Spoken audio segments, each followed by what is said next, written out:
Bonsoir tout le monde. Bonjour tout le monde. Bonjour. Je vous souhaite un bon sabbat, premièrement. Ça me fait vraiment plaisir d'être avec vous ce matin. J'espère que la paix et la grâce de Dieu est avec vous ce matin. Est-ce que vous sentez que Dieu vous aime vraiment beaucoup? Moi, je sens que Dieu m'aime beaucoup. Qu'il nous aime beaucoup. Pas juste moi. Je ne vais pas prendre l'amour de Dieu juste pour moi. C'est pour tout le monde. Mais vraiment, je suis vraiment content que Dieu nous fait grâce d'être avec nous ce matin. Ce matin, comme vous le savez, on part une série sur les 7 péchés capitaux. Ma femme dirait plutôt vices que péchés, on va dire. Je comprends pourquoi, mais on va dire que c'est des vices, en quelque sorte. Donc, ce sont vraiment des traits de personnalité qui nous amènent, qui nous conduisent à pécher, en quelque sorte. Voilà, je vais comme ça. Est-ce que je vous bloque l'écran, non? Non? Ok, parfait. Vous m'entendez bien? Super, excellent. Donc, petit contexte rapide. En réalité, il y avait 8 péchés capitaux. Donc, la personne qui avait inventé, on va dire, qui avait détecté ces péchés capitaux-là, il y en avait du nombre de 8.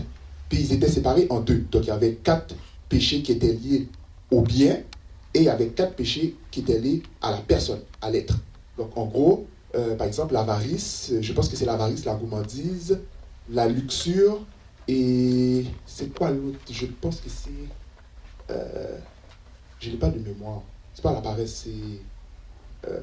pas l'orgueil. L'envie. Je suis pas sérieux. Ok, j'ai fait 0. Okay. L'envie, exact. C'est lui le 4e qui sont liés au bien. Donc, le rapport de l'être humain au bien matériel.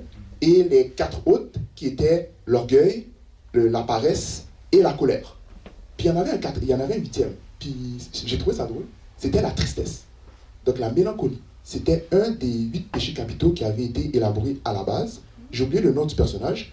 Et ensuite, quand ça a été transmis, Saint Thomas d'Aquin, qui avait écrit dans sa somme théologique et qui a parlé des 7 capitaux, a retiré la jalousie. Il a pas la jalousie, il a retiré la tristesse. La mélancolie faisait partie d'un des 7 vices capitaux. Je ne vais pas expliquer pourquoi, mais c'était juste intéressant de mentionner ça. Et aujourd'hui, on va parler de l'envie et la jalousie. Je sais qu'il y a eu déjà 3 autres traits qui avaient été mentionnés, mais aujourd'hui, on va parler de l'envie ou jalousie. Donc, aujourd'hui, on va distinguer un peu les deux, mais Saint Thomas d'Aquin, il parle de, je pense qu'en anglais c'est envie, E-N-V-Y, donc plus que de la jalousie, par exemple, mais en français, on a conservé les 2 termes. On va s'appuyer sur 4 la prédication va avoir une structure en 4 étapes, on va dire, donc définition, en quoi est-ce que c'est mauvais, ensuite la façon que le monde nous motive ou bien nous encourage à avoir ces traits de caractère, en quelque sorte, et on va terminer avec les solutions. Donc, quelles sont les solutions face à l'envie ou à la jalousie? Donc, petite tentative de définition, on va dire en quoi est-ce que c'est mauvais. En gros, la Bible nous dit dans Galates 5, verset 26, sur l'envie, « Ne cherchons pas une vaine gloire en nous provoquant les uns les autres, en nous portant envie les uns aux autres. » Puis c'est très important, une vaine gloire. Donc cette expression-là, on va revenir là-dessus. Et sur la jalousie, car là où règne la jalousie et l'esprit de rivalité, je ne l'ai pas souligné, mais le mot rivalité est vraiment important, là aussi habite le désordre et toutes sortes de pratiques indignes. J'avais un exemple en tête de désordre et toutes sortes de pratiques indignes, mais si je me rappelle, je vais revenir là-dessus. Alright? Donc, tentative de définition de l'envie ou la jalousie. C'est quoi l'envie ou c'est quoi la jalousie? C'est quoi la différence entre les deux? Mais de toute façon, vous allez voir que les deux se rapportent à peu près à la même définition. Donc, on va avancer les diapositives. Voilà. Donc, l'envie, c'est quoi? L'envie consiste à désirer ce que l'autre possède. Donc, je pense que c'est assez clair. Je n'ai pas besoin de passer trop de temps là-dessus. Donc, en gros, l'envie, c'est je n'ai pas quelque chose, quelqu'un possède cette chose, puis je porte un désir à cette chose. Et à la personne aussi. Et la jalousie consiste à s'inquiéter que quelqu'un prenne ce que tu possèdes. Donc, c'est un peu l'inverse. Donc, la jalousie consiste à conserver quelque chose que je possède, mais que l'autre désir. Donc, vous voyez, c'est un peu il y a un peu une inversion des deux termes. Ben, pas des deux termes, mais des deux phénomènes. Donc, l'envie, c'est quelqu'un possède, j'ai envie d'avoir cette affaire. Par exemple, telle personne a une belle voiture de luxe, et puis moi, je ne l'ai pas, et donc je porte un désir sur cet objet-là et la personne qui le possède. Puis la jalousie, c'est l'inverse. Par exemple, j'ai une femme, et puis il y a un homme qui désire la femme que je possède. Ben, l'inverse aussi, là, si vous avez mari, et puis bon. Donc, c'est à peu près ça, la distinction entre les deux. La Bible nous dit dans Proverbe 14, verset 30, « Un cœur calme est la vie du corps, mais l'envie est la carie des os. » J'aime beaucoup ce passage-là, que j'ai mis en gros, parce que les vices, en général, ce n'est pas seulement des problèmes au niveau de la personnalité de l'être, mais c'est même des problèmes sur le plan physique. Donc, il y a un adage qui dit « Un esprit sain dans un corps sain », et quand ton esprit n'est pas sain, le corps le reflète. Donc la physiologie de ton corps le dit. Des fois, quand quelqu'un porte trop d'envie ou bien porte trop de jalousie, ça se ressent même dans sa posture, dans son trait de personnalité, dans sa façon de se présenter aux gens. On est capable de pressentir qu'il y a un problème chez l'individu qui a de l'envie ou de la jalousie. On voit qu'il ne se sent pas bien en lui-même. Juste à l'autre diapo, en dessous, excusez-moi, arrière. Oui, donc, dans les textes, on disait, dans les passages bibliques, on mentionnait en quoi est-ce que l'envie et la jalousie est mauvais. Bien, l'envie devient la cause de la cruauté et de la violence les uns sur les autres. L'envieux essaie de se procurer ce qui ne l'appartient pas. Dans Michée 2, verset 2, ça, c'est ce qui nous explique. Ainsi, pour tous les hommes, l'envie, comme beaucoup d'autres, est la dérogation à la loi de l'amour du prochain. En gros, l'envie, quand vous désirez quelque chose ou quand vous cherchez à posséder, vous créez une rivalité par rapport à la personne. Et c'est cette rivalité-là qui va faire qu'on va chercher à satisfaire ce désir de posséder en péchant. Voyez? Donc l'envie va nous amener à convoiter, mais si vous voulez vous accaparer la possession qui va satisfaire votre désir, vous allez jusqu'à escroquer, voler, vous pouvez même jusqu'à mentir, diffamer derrière la personne, et même ça peut aller même jusqu'au meurtre. Donc, voilà. Donc, c'est un peu les conséquences, si je pourrais dire, assez rapides. Puis ça, j'apprends rien à personne. Ça peut se ressentir rapidement. Par exemple, si vous êtes dans un milieu de travail et que vous avez puis vous voyez des tentatives de jalousie d'une personne à l'autre, mais vous allez voir tout le processus de diffamation qui peut se créer derrière ça. Vous allez voir des tentatives comment je peux dire ça, de rabaissement. Des fois, ça peut aller jusqu'à l'insulte. Donc, ça change, ça crée un environnement, comme on parlait ça avec Andrea tantôt, là, un environnement toxique. Toxique. Puis c'est pas seulement au niveau de l'envie, mais ça peut être même au niveau de la jalousie aussi. Quand vous portez une jalousie excessive, par exemple, dans les relations amoureuses, comment ça peut être considérablement toxique. Ok? Voilà, donc des exemples d'envie dans la Bible, de jalousie, je ne vais pas passer à travers tous les textes bibliques qui les mentionnent, mais Adam et Ève sur le statut de la divinité, par exemple. Satan arrive et dit, vous savez, Dieu ne veut pas que vous mangez parce que le jour où vous en mangez, vous serez comme des dieux. Voyez? Donc on porte une certaine envie à un certain statut par rapport à la divinité. Parce qu'il dit, vous serez comme des dieux connaissant le bien et le mal. Puis c'est à partir de cette envie, ou bien de la façon qu'il va susciter l'envie, qu'il va amener Adam et Ève, on va dire Ève particulièrement, mais Adam aussi, à transgresser la loi de Dieu. À Caïn et Abel sur le sacrifice, tout le monde connaît l'histoire. On connaît l'histoire, un avait porté un sacrifice d'animaux, l'autre avait porté un sacrifice de la terre, on va dire. Puis Dieu a apporté son dévouement sur Abel. Et puis on sait qu'est-ce qui s'est passé par après. Caïn va finir par tuer son frère. Jacob et Ésaü sur le droit d'aînesse. Rachel et Léa sur la fertilité. Donc sa soeur pouvait procréer, elle était stérile. Donc on va voir comment elle va apporter une certaine jalousie envers sa soeur. Joseph et ses frères aussi sur l'honneur familial. Donc il a fait un rêve et puis il a dit qu'il allait... on voyait qu'il avait une certaine faveur par rapport à son père. Et puis qu'est-ce que ses frères vont faire? Ils vont le vendre. Donc, Saül et David sur le succès. Donc ça, on va revenir là-dessus. J'ai un texte biblique par rapport à ça, parce que je trouve que c'est un exemple je pourrais dire, très parlant. David et Uri sur la convoitise. La semaine passée, pour ceux qui étaient là, on avait parlé de la luxure. Puis on a vu les péchés sur la sexualité. Puis on avait pris l'exemple, comment il s'appelle, Ludovic, avait pris l'exemple de David et Uri. Les pharisiens et Jésus sur le pouvoir social. Donc on voit comment les pharisiens ont manigancé tellement de choses sur Jésus par rapport au statut de Jésus dans la société juive de l'époque. Le fils aîné, le fils prodigue aussi sur le mérite. Donc le fils, vous connaissez un peu l'histoire, le fils prodigue, il a décidé de sortir, il a pris tous ses biens, son père lui a donné tous ses biens, il a fait toutes sortes de mauvaises choses, il a tout perdu. Puis quand il est revenu dans la maison, la manière que le père a voulu accueillir son fils, ben, si vous regardez la réaction du fils aîné, vous allez voir qu'il va porter une certaine colère par rapport à ça. Parce que lui, il considérait qu'il avait tout bien fait. Il ne comprenait pas pourquoi est-ce que son frère, le fils qui est revenu à la maison, pourquoi il a eu toute cette admiration, ou bien cet accueil-là. Donc il y a plein d'exemples dans la Bible, il y en a plein. Un trait particulier de la jalousie est qu'il amène au sabotage. En passant, c'est ma femme qui a fait ça. Donc, je la remercie. Amen. Gloire à Dieu, j'ai fait participer à la prédication.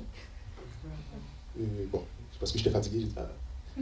Et puis, c'est quelque chose qu'on avait discuté ensemble et puis elle m'avait fait voir sur cet aspect-là. C'est que ça amène au sabotage, que ça soit en relation amoureuse. Par exemple, si vous êtes trop jaloux, ben, vous développez une certaine forme de paranoïa, hein, ou de contrôle excessif qui pousse le partenaire à fuir. Voyez? Donc il faut avoir une certaine relation saine par rapport à l'autre. Au travail, nuire ou être nuit par un collègue pour un gain, ou une position, un statut.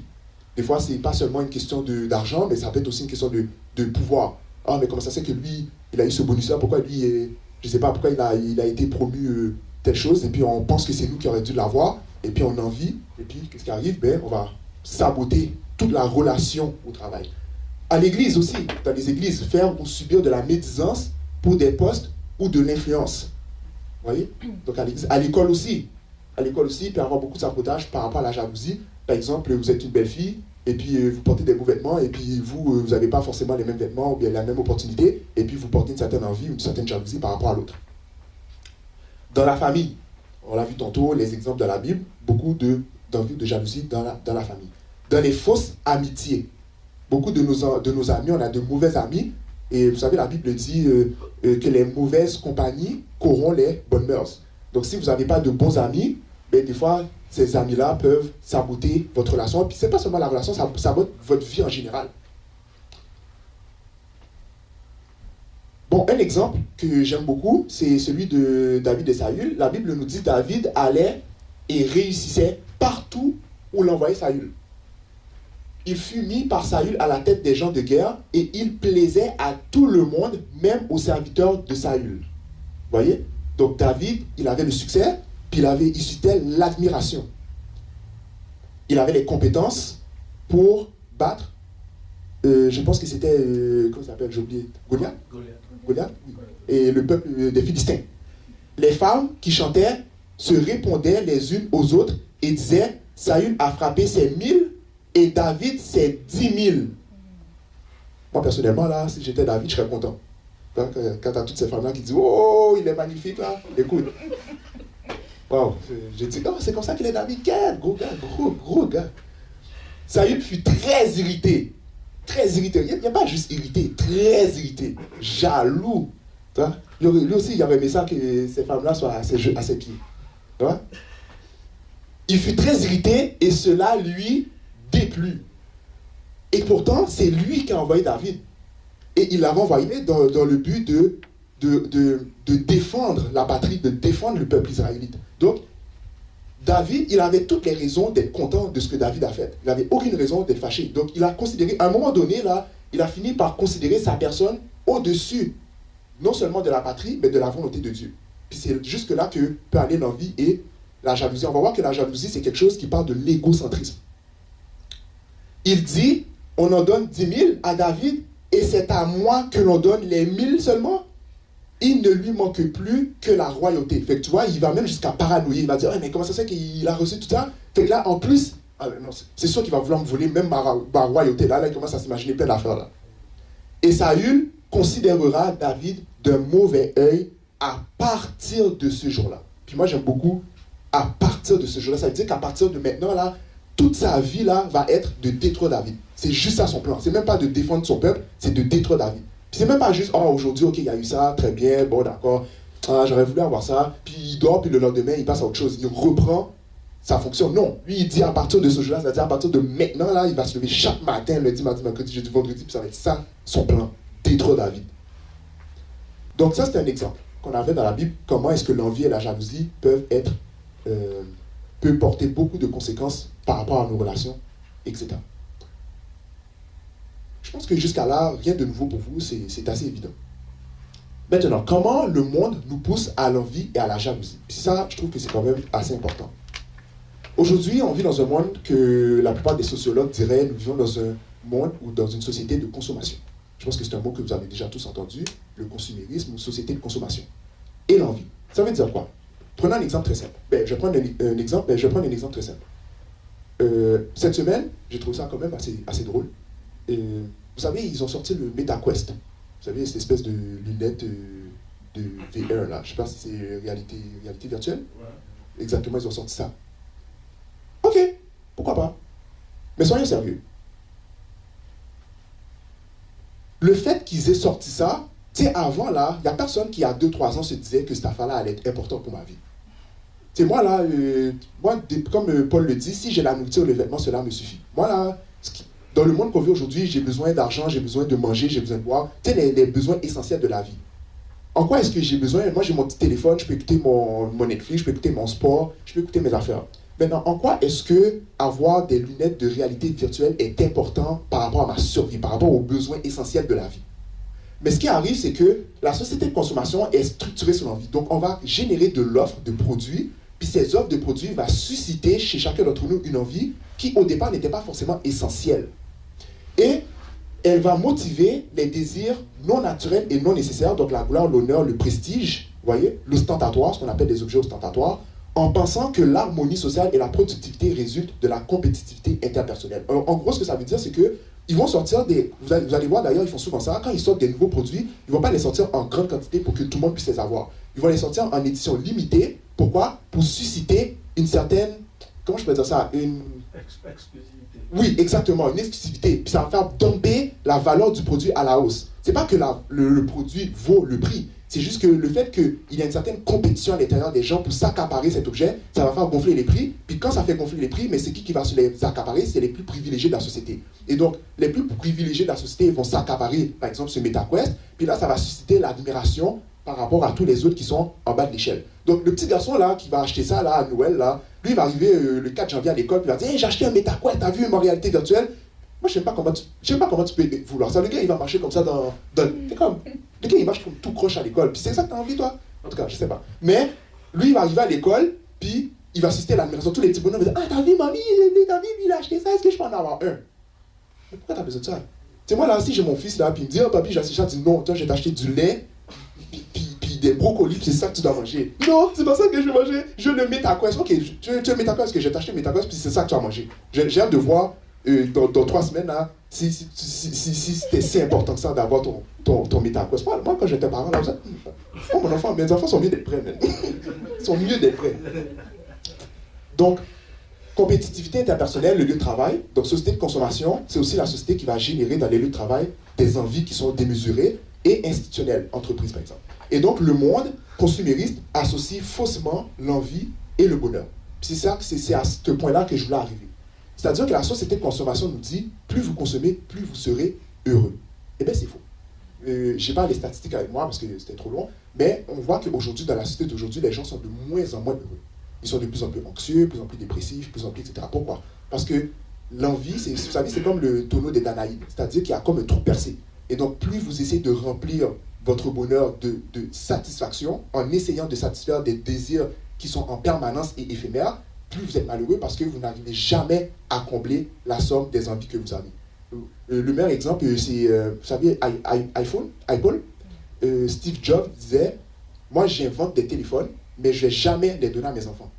Pourquoi? Parce que lui, il sait très bien que pour ses profits, pour son entreprise, c'est très intéressant de susciter l'envie des gens. Donc il va créer un iPhone 11, 12, 13, 14, 15, 16, 17, 18, donc en permanence, mais le 11 que tu avais, il était fonctionnel. Pourquoi tu avais besoin d'acheter le 12? Mais lui, il va le créer parce que, exactement, il va créer de l'envie. C'est en créant de l'envie que les gens vont être poussés à consommer. Et ces gens-là qui vont acheter en permanence à chaque année, vous les voyez toujours malheureux. Ils ne sont jamais contents de ce qu'ils ont. Vous voyez? Donc, au lieu de créer un bonheur, mais ça crée un malheur en permanence. L'égalité démocratique et la jalousie. Ça aussi, c'est une autre façon que le monde nous pousse à l'envie, à la jalousie. Alexis de Tocqueville explique que le souci de nos sociétés a l'égalitarisme. L'égalitarisme, c'est l'idée que tout le monde est exactement pareil. Produit des passions démocratiques, lui, il dit que la démocratie, quand il veut que tout le monde soit égaux, ça va créer la jalousie. Pourquoi? Parce que l'individu ne supporte pas que l'autre soit supérieur à lui. On n'accepte plus ça. On n'est plus capable d'accepter, on est très intolérant par rapport au succès d'autrui. Si on est dans une société où on veut que tout le monde soit égal, pareil, et bien quand l'autre a un privilège, ça nous, comment je peux dire, ça nous ronge de l'intérieur. Donc, si lui, il a ça, il faut absolument que moi aussi, j'ai ça, parce que dans ce souci où on est égaux, où on est égal, on va dire, ben, c'est pas normal que la personne en face de moi ait quelque chose de plus que moi. Donc, on ne supporte pas, d'où l'expression, l'herbe est toujours plus verte chez le voisin. Donc, si on est dans un souci d'égalité, c'est pas normal que le voisin, que son jardin soit plus vert que moi. Il faut absolument qu'on ait tout pareil. Et donc, ce souci de l'égalité absolue nous rend incapables de nous réjouir du succès d'autrui. On n'est pas capable. Donc, aujourd'hui, on est très insupportable face au succès d'autrui. Si telle personne a ce succès-là, il faut que je l'ai aussi. Donc, ça nous devient tout à fait insupportable. Donc, ou, par exemple, le succès que j'ai, par exemple, j'ai peur que l'autre me le prenne aussi. Quand vous êtes dans une société hiérarchique, par exemple, dans une caste, le roi ou la reine, quand elle transmet son privilège à son fils n'est pas jaloux d'autrui parce qu'il sait très bien que ce qu'il a reçu, il a reçu un héritage et il va le conserver no matter what. Mais si vous êtes dans un souci d'égalité, mais à partir du moment que vous avez un privilège, mais tout d'un coup vous considérez que les autres peuvent vous l'apprendre, et bien vous devenez extrêmement... vous voyez l'autre comme un potentiel rival. Voilà. Maintenant, les solutions contre l'envie et la jalousie. Je vais y aller rapidement, puis après ça, on va passer aux questions. L'humilité et l'estime de soi. Très important, une des choses qui peut nous aider à ne pas avoir envie ou ne pas avoir de la jalousie envers autrui, c'est d'avoir l'humilité et l'estime de soi. Souvent, on est jaloux par égocentrisme. Je vous donne un exemple très simple, mais je vais aller rapidement. La jalousie dans les relations amoureuses. Très intéressant. Tu sais, moi, pour ceux qui savent, moi, je suis marié. Donc, je sais de quoi je parle.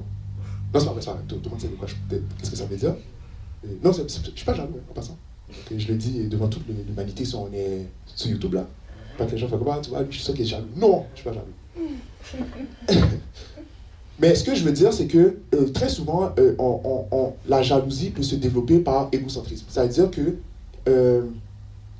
c'est pas seulement qu'on veut conserver la chose qu'on a. C'est que quand tu es jaloux, c'est que tu considères que les qualités que tu as, l'autre n'est pas supposé les avoir. Un exemple très simple, elle parle avec, je sais pas, t'es allé voir un spectacle, on va dire que ta femme ou ton mari est allé voir un spectacle, puis elle commence à dire, oh t'as vu comment ce gars-là il chante tellement bien. Puis là toi t'es comme, comment ça il chante bien lui? Ouais, moi aussi je suis capable de chanter comme ça là, je chante pas si bien que ça là, de quoi tu parles là? Arrête là, abuse pas là, il chante bien. Tu sais, puis on a ce genre d'attitude, vous voyez, donc c'est comme si que le fait qu'elle valorise les qualités d'un par rapport à soi, ça vient nous chercher au-dedans de nous-mêmes. Puis là tu commences à devenir fou là. C'est comment, c'est ça, je suis sûr que tu l'as parlé, c'est ça, tu l'as écrit quelque chose, tu sais, on devient totalement maladif. Mais pourquoi est-ce qu'on devient comme ça? C'est parce qu'on considère que les qualités que l'autre, qu'elle va trouver admirables chez l'autre, mais il n'est pas supposé les avoir plus que moi. C'est moi qui est supposé avoir ce souci d'admiration à ses yeux. C'est comme si à ses yeux, je suis supposé être le plus grand, le plus fort, le plus gentil, le plus intelligent, le plus tout. Donc on finit par développer une espèce de... Comment je peux dire ça? Une espèce de vision surdimensionnée de soi-même par rapport à l'autre. Puis on considère que si elle voit les avantages chez une autre personne, ben, c'est comme si que c'est déjà le premier pas vers la perte. C'est comme si, oh, je l'ai déjà perdu. Maintenant, si elle le voit comme ça, oh my God, je suis sûr qu'elle l'aime. Je suis sûr que ceci, cela. Je suis sûr que plein d'affaires, puis j'ai déjà perdu la bataille. Non. Si tu as l'humilité et l'estime de soi, vous allez aimer l'autre pour ce qu'elle est. Vous allez accepter l'autre dans la dimension qu'elle est. Puis, ça ne veut pas dire qu'il faut rester à une certaine stade. Il faut toujours progresser dans la vie. Mais vous allez accepter de progresser ensemble. Et c'est correct que moi là, par exemple, je ne peux pas considérer que je suis plus intelligent. Samuel, Junior, il chante là, il chante mieux que moi là. Moi, si elle me dit, oh, t'as vu comment Junior, il chante super bien, je ne vais pas faire, Junior là, comme... Non, je ne vais pas faire ça. Je vais dire, ben oui, c'est vrai, il chante bien. Why not? Tu as le droit d'avoir l'humilité et l'estime de soi pour accepter que dans la vie, il y a des gens qui ont des qualités supérieures à soi-même. Et donc, si j'ai un privilège, ben, je dois tout faire pour le garder, mais je dois accepter qu'à un moment donné, il se peut que d'autres personnes aient d'autres avantages aussi. Ça fait partie de la vie. Et quand on est dans une société, il faut accepter que toutes les qualités que les autres ont au-dessus de toi-même, il faut qu'on les partage ensemble. Paul, il dit, dans un texte, il dit que celui qui a plus donne à celui qui en a moins. Donc, et que celui qui en a moins accepte que l'autre. Il vaut mieux donner que recevoir. Donc moi, là, si je suis dans une communauté ou bien dans une société, je dois accepter que je ne suis pas le plus grand, le plus fort, le plus intelligent, le plus gentil, le plus tout. Non. Il y a des gens qui ont d'autres qualités en moi-même, Et je dois accepter que je puisse bénéficier des qualités d'autres. Donc, je n'ai pas besoin d'être jaloux de ce que l'autre possède, ou je n'ai pas besoin d'être jaloux de ce que j'ai. Ce que j'ai, Dieu me l'a donné. Ce que l'autre a, Dieu l'a donné. Puis il faut apprendre à vivre en communion avec ça. Donc, il n'y a pas... Si vous avez l'humilité et l'estime de soi, vous n'avez pas peur de perdre ce que vous avez. Parce que ce que vous avez reçu, vous savez pourquoi vous l'avez reçu. Puis ce que tu as envie, peut-être que finalement, c'est pas... Oh! Les belles couleurs de l'arc-en-ciel ont été créées par Dieu. Béni soit l'Éternel. Waouh! Et ça, c'est la création de Dieu, la lumière, c'est ça? Je pense que... Ah, ça est revenu, ok. J'étais comme... Qu'est-ce qui se passe là? Bon. Ok, le deuxième, c'est... faut que je me rappelle. La tempérance. La tempérance. Donc, Dieu merci que je me rappelle de la prédication. La tempérance qui était supposée être ici. Oh, en arrière de moi? Ok. Bon, ça fait que j'avais raison, là, c'était dans ce point-là. Tempérance. La tempérance, accepter ce qu'on possède et jouir de ce qu'on peut avoir, nous prive de vouloir souvent ce que nous n'avons pas de besoin. La tempérance. La Bible dit, Paul dit, j'ai appris à être content dans l'état où je me trouve. Vous voyez? Et René Descartes, il dit, vaut mieux changer ses désirs que l'ordre du monde. Petite parenthèse. Vous connaissez, vous savez c'est quoi la pensée écologique? Donc, les gens qui luttent pour l'écologisme. Qu'est-ce que ces gens-là ils disent? Ils disent que dans le monde qu'on vit, donc je reviens au monde, la société de consommation nous dit il faut changer le monde pour s'accommoder à nos désirs. Donc nous avons toujours des désirs en permanence. Boxing Day, Black Friday s'en vient. Vous allez voir là, vous allez voir les gens là qui vont se péter les dents dans les magasins pour acheter une grosse télévision 53 pouces qu'ils ont sûrement même pas besoin. Ils ont déjà un 52 pouces et ils vont se battre pour un 54 pouces. Donc il faut détruire le monde pour s'accommoder à nos désirs. Puis René Descartes dit non, c'est le contraire qu'il faut faire. L'écologie nous dit c'est le contraire. Il faut changer nos désirs pour respecter le monde qui nous est donné par Dieu. Vous voyez? Donc c'est ça le souci d'écologie. L'écologie, dans le mot, ça veut dire éco, c'est une maison, logos, c'est logique. Donc comment bien penser notre maison? Cette terre que Dieu nous a donnée, on ne peut pas la gaspiller, puis on ne peut pas faire ce qu'on veut pour s'accommoder à nos désirs, mais c'est le contraire. Donc il faut demander à Dieu d'apprendre à être content de ce qu'on a, de vouloir ce qui est essentiel, puis ensuite, on peut travailler le monde pour répondre à ses besoins. Vous voyez? Mais ce n'est pas la peine de détruire le monde pour nos désirs. Donc la tempérance, c'est une des vertus que Dieu nous invite à avoir pour contrer la jalousie et l'envie. La troisième, c'est la sobriété, le principe de tolérance. Ça, c'est peut-être, s'il y a quelque chose à retenir, peut-être tout ce que j'ai dit avant, c'est des choses que vous savez déjà, mais ça, je trouve que c'est, pour moi, c'est ce que moi j'ai appris personnellement dans ma vie, c'est la sobriété. Nous devrions aussi faire attention à ne pas exciter la jalousie chez autrui. Ça aussi, c'est important. Tu sais, on a tendance à parler de nous qui avons envie ou de nous qui sommes jaloux, mais il y a des gens aussi qui excitent la jalousie et l'envie chez les autres. Être un tentateur est aussi pire, ou sinon même pire, que succomber à la tentation. La Bible nous invite à la sobriété et à la tolérance, et il nous dit, ne nous jugeons donc plus les uns aux autres, mais pensez plutôt à ne rien faire qui soit pour votre frère une pierre d'achoppement ou une occasion de chute. Donc il faut faire attention aussi à ne pas exciter la jalousie. Donc tu sais, si tu fais exprès de t'acheter la plus belle voiture, puis de t'habiller avec des Prada, puis des, je sais pas trop quel type de marque là, je sais pas là, des montres Rolex là, tu sais, puis après ça tu dis, ah t'as envie de moi toi? Ah, tu sais que Dieu a dit c'est pas bon d'avoir l'envie. Non, mais toi aussi fais attention pour ne pas exciter l'envie chez les autres. Tu sais, la sobriété, la Bible nous dit, il dit que les femmes soient habillées de manière pudique, afin que, comment il le dit? Je pense qu'il dit, afin que les gens puissent voir la parure intérieure plutôt que la parure extérieure. Donc, la sobriété, là, nous dit qu'il ne faut pas non plus faire exprès d'arriver à l'église, là, tu arrives à l'église, là, puis tu fais exprès de marcher. Tu sais, il y a des gens qui arrivent à l'église, puis ils font exprès, ils arrivent en retard. Tu sais, tout le monde est assis, là, puis lui, il fait exprès, il arrive à la dernière, là, puis tu le vois, il marche d'une manière, tu sais, juste pour montrer, pour show off toutes ces affaires-là. Puis il monte, puis quand il marche, tu vois, il faut que tu vois ses souliers. Il arrive avec un gros manteau en fourrure, puis il fait exprès, puis là, il s'en va jusqu'en avant, puis il s'assoit en avant, puis il fait « excuse-moi, ma soeur », puis il s'assoit. Tu vois que le gars, il fait exprès pour montrer à tout le monde qu'il a de la richesse, ou qu'il a de l'honneur, qu'il a de la gloire, etc. Donc, la sobriété, là, c'est quelque chose qui est très important. Dans notre société, là, les gens font exprès de... En tout cas, je pourrais en parler longtemps, là. Petite parenthèse rapide, juste une petite parenthèse. Il y en a qui étaient intéressés par le match Mike Tyson contre Comment il s'appelle, Jake Mais Paul? je pouvais pas regarder, c'est ça, pas? Je sais. Bah... T'as regardé pas? Mais je sais pas si vous avez... Moi, ce qui m'a beaucoup frappé, c'est comment est-ce que ces gens-là, au-delà de ce qu'ils font, on peut trouver que ce qu'ils font, c'est pas noble, mais l'étalage, le manque de... Je ne vais pas juger ces gars-là, je ne dis pas ça. Mais le manque de sobriété qui était manifeste dans le marketing de ça, c'était immense. Je ne sais pas la quantité d'argent qui a été dépensée, mais juste à voir comment ils affichaient un étalage de richesse. On voyait que ces gens-là, dans un monde, ils sont dans un monde totalement à part, déconnecté comme ça se peut pas là. Puis les gens qui vont les admirer, parce que ces gens-là, Jake Paul, c'est un YouTuber, on va dire, c'est un influenceur à la base. C'est pas un médecin, là, c'est pas quelqu'un qui guérit des enfants malades, là, c'est pas ça, là, c'est quelqu'un qui... Bon. Et tu vois jusqu'à quel point qu'ils vont afficher des maisons à n'en plus finir, des voitures à n'en plus finir, ils vont mettre plein d'affaires qui vont susciter l'admiration chez les gens, mais qui ne sont pas forcément des besoins primaires, des choses qu'un être humain devrait avoir envie à la base. Donc, la sobriété, il faut essayer d'être le plus sobre que possible, le plus... comment je peux dire ça? L'humilité. Oui, l'humilité, exactement, le moins grossier que possible. Essayer de montrer que le plus important, c'est ce qu'on est intérieurement que ce qu'on est extérieurement. Des fois, quand on a un manque de sobriété, c'est parce qu'on a un vide intérieur.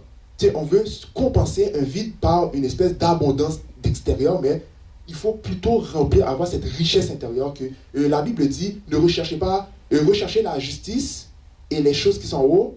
Et c'est quoi encore? Comment ça dit? Je pense que c'est quelque chose comme ça.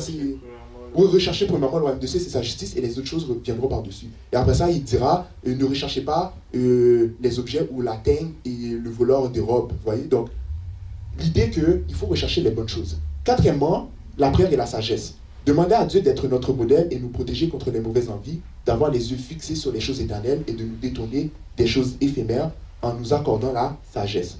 Je puis tout par celui qui me fortifie. Voilà. Donc, il y a d'autres solutions que je ne vais pas parler parce qu'il est déjà midi 4, puis je vais laisser place à les questions. Mais la dernière chose que je vais rapidement, les valeurs traditionnelles, bon, ça, je vais passer ça. On peut passer cette diapositive. La Bible nous dit, mais le fruit de l'esprit, c'est l'amour, la joie, la paix, la patience, la bonté, la bénignité, la fidélité, la douceur, la tempérance. Ceux qui sont à Jésus-Christ ont crucifié la chair avec ses passions et ses désirs. On peut passer. Donc, dernière précision, la jalousie de Dieu. Je ne sais pas si c'était une des questions qu'elle allait mentionner. On dit que, car moi, l'Éternel, ton Dieu, je suis un Dieu jaloux. Je vais lire ce que j'ai trouvé hier.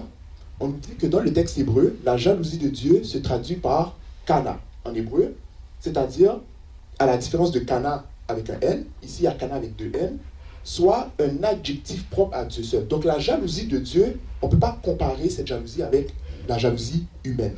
Parce que dans le cas de Dieu, le mot qui est traduit par jalousie, c'est une caractéristique. Alors que dans le cas de l'être humain, c'est un verbe. Donc un verbe, ça veut dire c'est une action. Donc dans le cas de l'être humain, la jalousie humaine, c'est une jalousie qui nous amène à agir contre la loi de Dieu et contre le bien humain, le bien-être de l'être humain. Alors que dans le cadre de Dieu, ce que ça veut dire, c'est que c'est une façon pour Dieu d'expliquer dans le contexte où il cherche à nous protéger contre le mal de l'idolâtrie. Souvenez-vous que la jalousie de Dieu, c'était dans le 3e commandement. Tu ne serviras point ces autres dieux. Et ce que la jalousie de Dieu veut nous dire, c'est que Dieu, il compare son peuple comme un mariage, comme une relation de mariage qu'il a avec nous. Puis Dieu veut nous protéger du mal qu'on se fait à nous-mêmes quand on va vers les idoles. Donc, la jalousie de Dieu, je ne vais pas le comparer à la jalousie humaine, mais c'est un peu comme si vous dites, moi, c'est pas seulement entre hommes et femmes, mais ça peut être entre un parent et un enfant. Quand vous êtes un parent, vous avez un enfant, vous voulez protéger l'enfant contre le mal qui peut se faire en faisant une mauvaise action. Par exemple, l'enfant, il veut mettre sa main sur le feu, puis il dit non, mets pas ta main sur le feu. Donc, cet amour, cette jalousie de conserver quelque chose qui nous est bien, qui nous est cher, va faire en sorte qu'on va agir, on va avoir comme ambition de ne pas vouloir que lui aille vers le mal. Donc, la jalousie de Dieu, c'est une jalousie où Dieu veut nous protéger contre le mal qu'on se fait à nous-mêmes. Puis c'est pour ça que, de la même manière qu'il compare la relation aux hommes au mariage, où il veut que nous soyons tous sauvés, la jalousie de Dieu est axée sur le bien. Vous voyez? C'est pas axé sur le contrôle, la possessivité, c'est pas ça. C'est axé sur le bien, c'est axé sur la protection.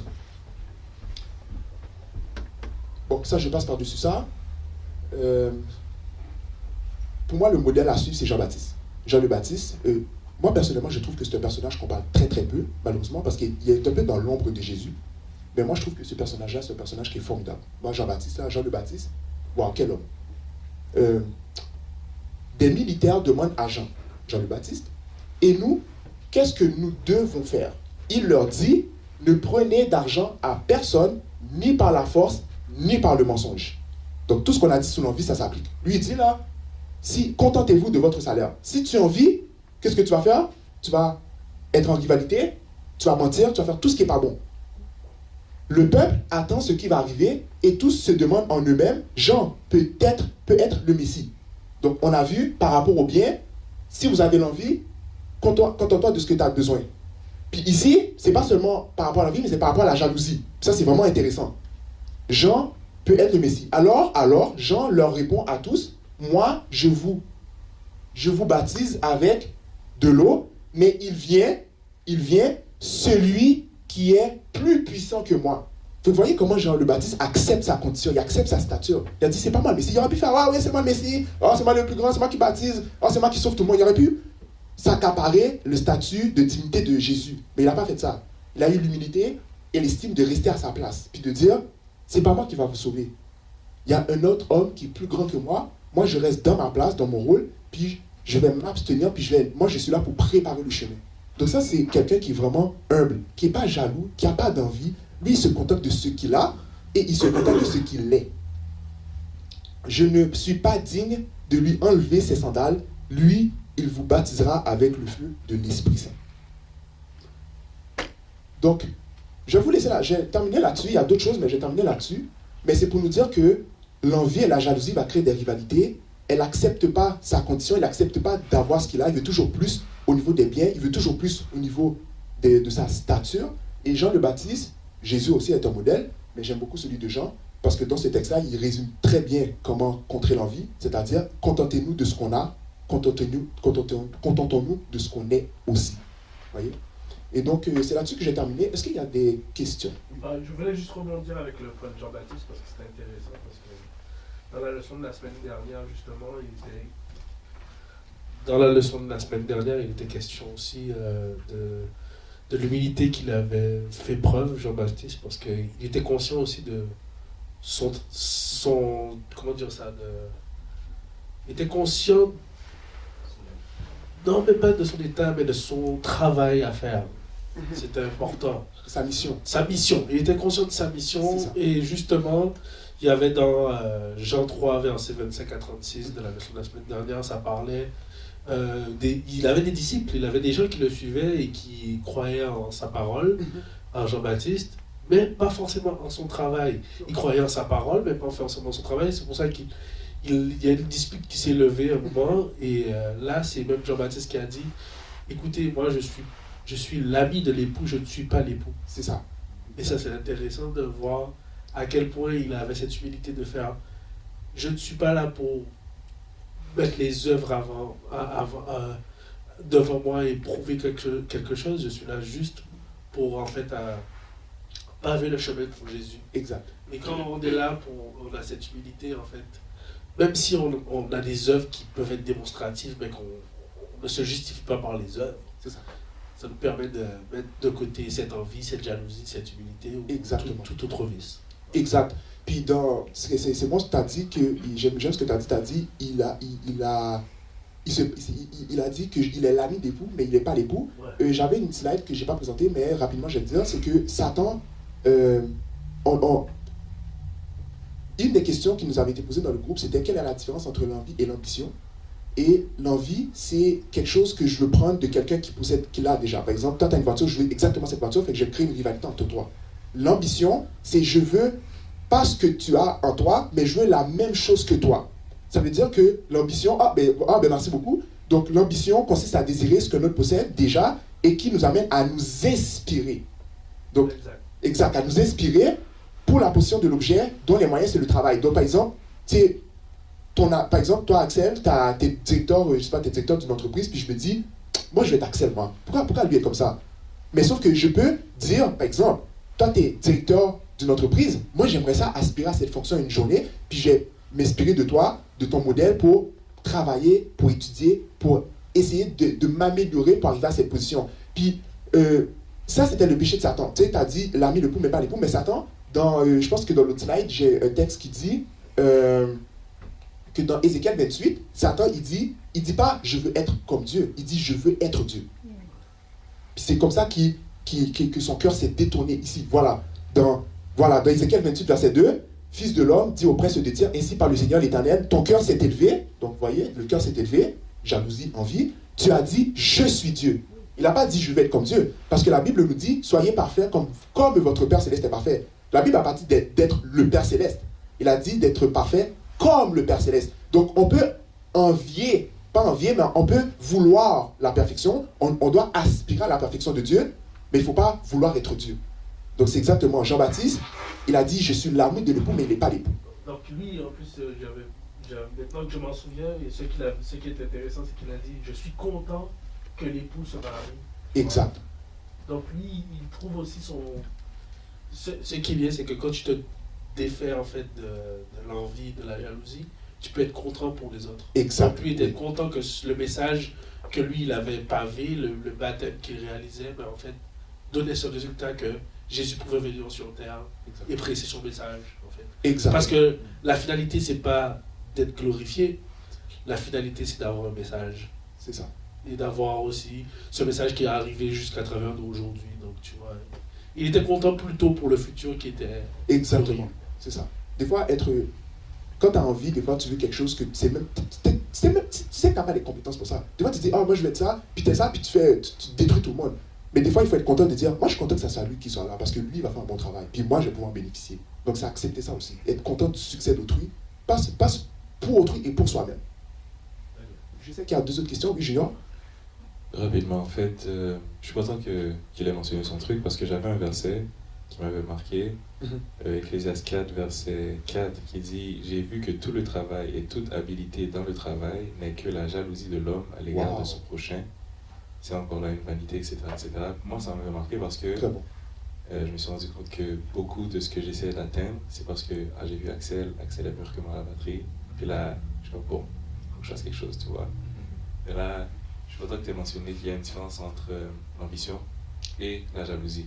Parce que j'allais dire, ben là, qu'est-ce que je fais? Si je ne me compare pas avec quelqu'un, je ne verrai même pas que j'ai du progrès à faire. Mais merci d'avoir répondu à ça. Mon autre question, en fait, c'est parce que tu as dit que lorsque la société essaie de faire en sorte que tout le monde soit égaux, c'est là qu'on génère encore plus de jalousie, parce que dès que quelqu'un a quelque chose de plus que l'autre, c'est mauvais. Mais il me semble que c'est une bonne chose, en fait, que les gens reconnaissent que nous sommes tous égaux. Tu vois ce que je veux dire? Je ne suis pas meilleur qu'Axel, Axel n'est pas meilleur que moi, Samuel n'est pas meilleur que moi, je ne suis pas meilleur que Samuel. Nous sommes tous égaux. Est-ce qu'il y a une différence entre ce type d'égalité-là et l'autre, ou bien... C'est bon ce que tu dis, en passant, c'est Alexis de Tocqueville qui l'a dit.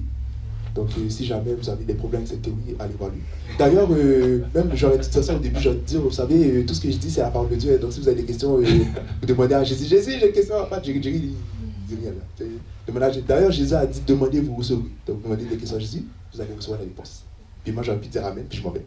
Mais je vais être conséquent, comme je suis l'envoyé de Dieu, je vais prendre les questions pour Dieu. Donc, pour répondre à ce que tu as dit, non, je ne vais pas m'esquiver des questions. Non, Alexis de Tocqueville, ce qu'il explique, en gros, je trouve ça intéressant, il fait la distinction entre l'égalitarisme et l'égalité, ou la proportion. En gros, un exemple très simple, si vous êtes, mettons que je mesure 5 pieds, puis vous avez un gars qui mesure 7 pieds 4, ok, il est vraiment beaucoup plus grand que moi. Si moi, j'ai besoin d'une pomme pour entretenir mon 5 pieds, est-ce que lui, avec son 7 pieds 4, il a besoin exactement d'une pomme pour entretenir son 7 pieds 4? Non. Je sais pas si vous voyez ce que je veux dire. Ok, prenons un autre exemple. Moi, j'ai... Est-ce que j'ai dit mon âge? Ok, oui, j'ai 34. Moi, j'ai 34 ans, right? Vous prenez un enfant qui a 5 ans. Est-ce que la quantité de nourriture que j'ai besoin pour entretenir mon corps est exactement le même que celui d'un enfant de 8 ans? Right? Si je travaille 20 heures par semaine, est-ce que c'est normal que j'ai exactement la même paie que quelqu'un qui travaille 40 heures par semaine? Non. Donc, il y a un texte de la Bible qui dit « à chacun selon ses œuvres ». En gros, ce qu'il lui dit, c'est qu'on vit dans une société où je veux exactement la même quantité on va dire de nourriture, que je sois 4 pieds, 5 pieds, 6 pieds ou 7 pieds. Puis ce que lui dit, c'est qu'une société qui fonctionne, on doit accepter que si moi, j'ai besoin pour mes 5 pieds de 3 litres, la personne qui est 2 fois ma hauteur, il doit avoir 2 fois plus que moi. Donc, il faut que ça soit proportionnel et mesuré selon les règles de chacun. Donc, si moi, j'ai eu un secondaire 2, je ne peux pas réclamer 100 000 $ par année par rapport à quelqu'un qui a eu un doctorat. Et donc, il faut ajuster la récompense ou le mérite en fonction du mérite du travail qui a été fait. Donc, c'est ça qui veut dire par une société égalitaire. Aujourd'hui, on vit dans une société où on n'accepte plus ça. On veut exactement, moi, écoute, j'ai rien fait de ma vie, j'ai eu 30% à l'école, j'ai pas étudié, mais je veux exactement le même salaire que celui qui a 90%. Ça ne fonctionne pas. Donc, il faut ajuster de manière équitable. Hein. Ça, je comprends. Par exemple, que 5% de la planète soit milliardaire, ça ne fait pas de sens. Mais ça ne fait pas de sens non plus que si je reste à la maison puis que je vais juste écouter des séries Netflix, mais que je gagne 100 000 $ par rapport à quelqu'un qui est médecin. Fait qu'il y a une part, j'ai dit égalité, mais le vrai mot, ce serait proportion. Il faut que ce soit proportionné par rapport au travail qu'on fait. Je vais dire ça comme ça. Commentaire par rapport à ça, il y a égalité, il y a équité. Oui, voilà, merci. Merci. J'ai dit ça pour... Ok, moi, je réponds plus. Répondez vous-même.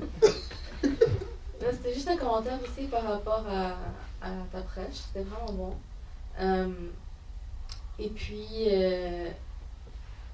le fait d'accepter ce qu'on a et ce qu'on est, ça nous aide aussi en tant que groupe à avoir un environnement sain. Parce que nous sommes tous un. Donc, on voit que, exemple, Satan, il pouvait aspirer à être comme Dieu et avoir des traits de caractère de Dieu. Mais lui, ce qu'il a fait, c'est qu'il s'est séparé. Donc, il a créé une dualité qui n'existait pas. C'est ça. Donc, lui, il a créé son environnement, comme on parlait tantôt, toxique.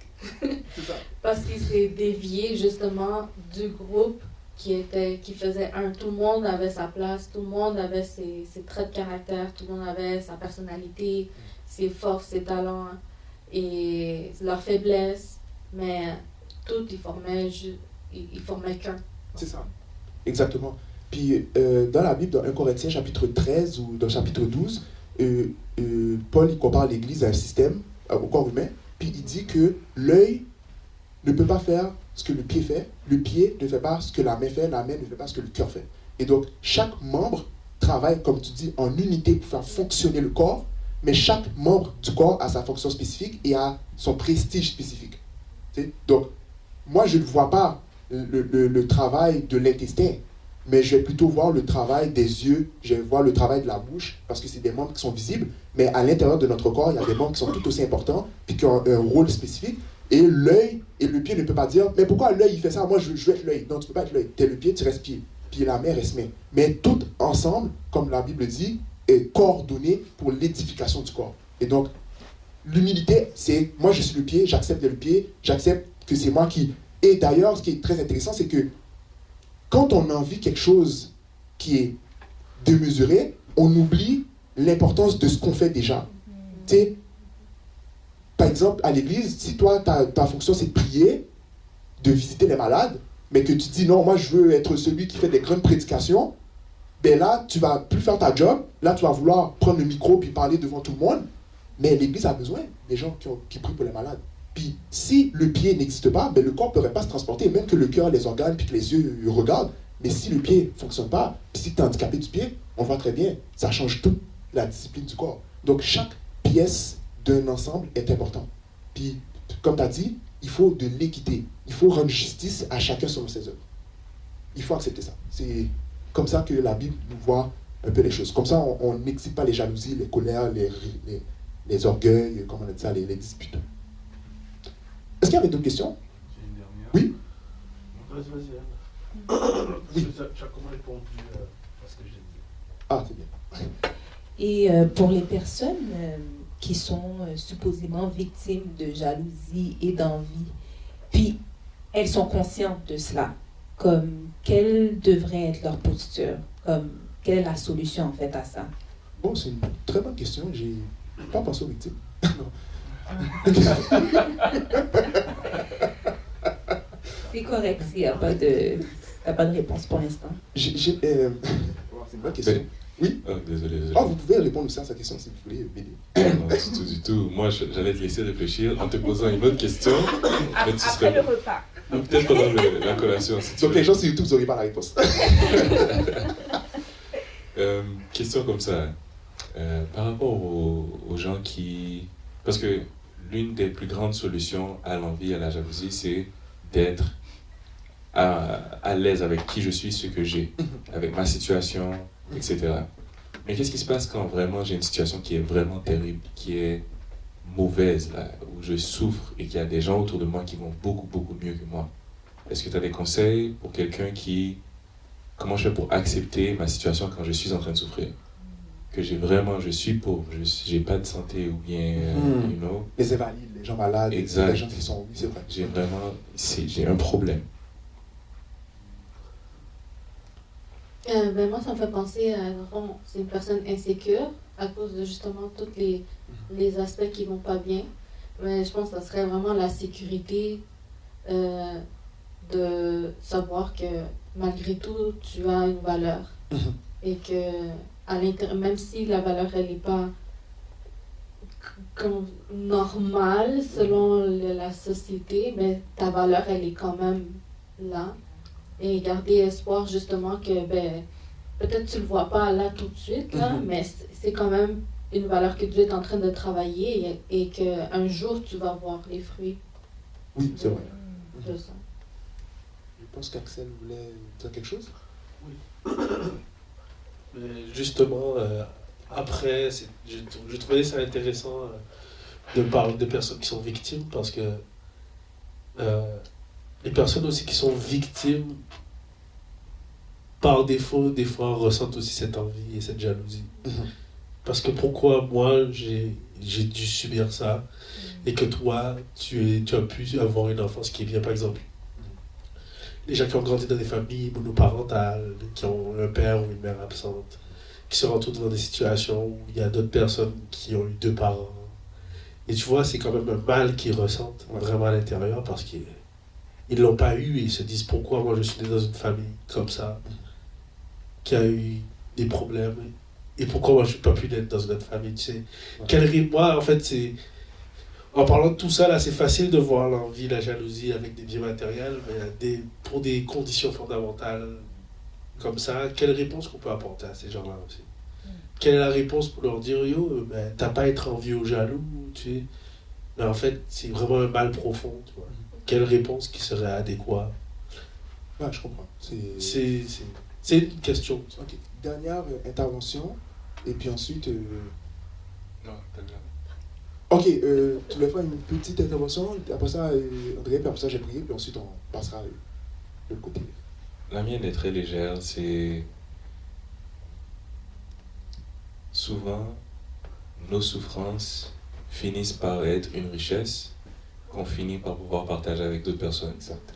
Bien sûr, c'est beaucoup plus facile à dire quand tu n'es pas dans la souffrance, tu vois. Bien sûr. C'est beaucoup plus facile quand tu n'es pas dedans, mais ça, c'est au moins une petite piste de quelque chose que le peu de souffrance que j'ai eu dans ma vie, habituellement, m'a emmené quelque part m'a donné quelque chose, une certaine richesse que j'ai pu partager et que d'autres personnes n'ont pas. Ça, c'est vrai. J'ajouterais aussi de se voir à travers les yeux de Dieu. Si on prend l'exemple d'une personne qui est jaloux, maladif, possessif, contrôlant, mais si on voit de l'autre côté la personne qui le subit, mais cette personne-là aussi, elle voit, parce que elle permet que cette personne-là la contrôle et tout, donc dans un certain sens, cette personne, c'est la valeur qu'elle se donne. Donc si elle se verrait à travers les yeux de Dieu et vraiment voir que tu ne veux pas qu'elle subisse ça, elle s'en sortirait. Je pense que c'est vraiment toute une question de se voir à travers les yeux de Dieu et la valeur qu'on a. Donc l'estime de soi. L'estime de soi. Exact, la sécurité qu'on a là. Super. Intéressant. Donc, merci beaucoup. Donc, je vais vous inviter on va baisser la tête, on va faire une prière pour terminer. Seigneur Dieu, te remercions de ce que tu nous permets de comprendre que nous devons regarder à toi et à toi seul, Seigneur, pour que nous puissions avoir des rapports sains, non seulement avec toi, mais avec les autres qui nous entourent, Seigneur. Parce que comme tu l'as dit, tout ce que nous faisons à l'un de ces plus petits, c'est à toi que nous les faisons aussi, Seigneur. Donc tous les biens que nous faisons autour de nous, c'est à toi que nous faisons ces biens, et tous les maux que nous causons sont directement causés envers toi aussi, Seigneur.